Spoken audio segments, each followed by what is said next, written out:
Mohit monthly salary was 5,445. He saved 30% of it and gave 1/2 of remainder to his parents. If Mohit used 3/4 of the amount of money he had left to buy a guitar, then how much money would have left after buying the guitar if Q is equal to 8? यानी कि ये जो amount दी गई है ना, इसमें एक Q factor और दिया गया है, इसमें Q फैक्टर दिया गया है जिससे हमें इसको मल्टीप्लाई करना पड़ेगा, ठीक है, क्योंकि मल्टीप्लिकेशन में है। इधर देखो Q और Q की वैल्यू क्या है, हमारे पास 8 है, ठीक है।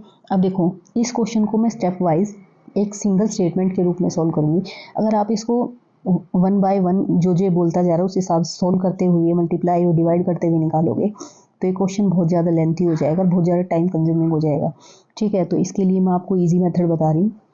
सबसे पहले इसने क्या बोला है कि जो हमारे पास मंथली सैलरी है वो मैंने लिख ली।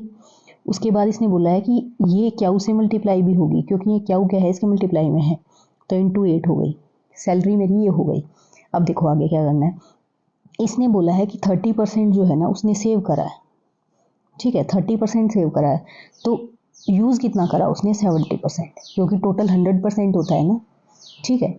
यानी कि जो इसकी ये जो टोटल सैलरी थी उसका 30% इसने सेव किया और 70% उसने यूज़ किया। तो मुझे यूज़ वाला लेना है ना, सेव किया हुआ तो अमाउंट साइड में चला गया, ठीक है। तो मैं क्या करूँगी, उसका 70% निकालूंगी। परसेंट निकालने के लिए क्या करते हैं, 100 से डिवाइड कर देते हैं, ठीक है। यहाँ तक समझ में आया। उससे आगे है and he gave 1/2 of the reminder to his parents. अब सीधी सी बात ये है, 70% जो हमारे पास ये अमाउंट था इसमें से हाफ उसने यूज़ किया और हाफ अपने पेरेंट्स को दे दिया, ठीक है। तो यूज़ वाला निकालना है मुझे, मैंने 1/2 से इसको भी मल्टीप्लाई कर दिया। क्यों, क्योंकि मुझे पता करना है कि हाफ अमाउंट बच जाएगा अब उसके पास। फिर उसने क्या किया, if Mohit use 3/4 of the amount of the money he had left to buy a guitar. अब देखो जितनी अमाउंट ये आई, अभी तक मैं इसको सॉल्व नहीं कर रही हूँ, जितनी अमाउंट ये आई है उसका 3/4 उसने यूज़ किया है गिटार के लिए, ठीक है।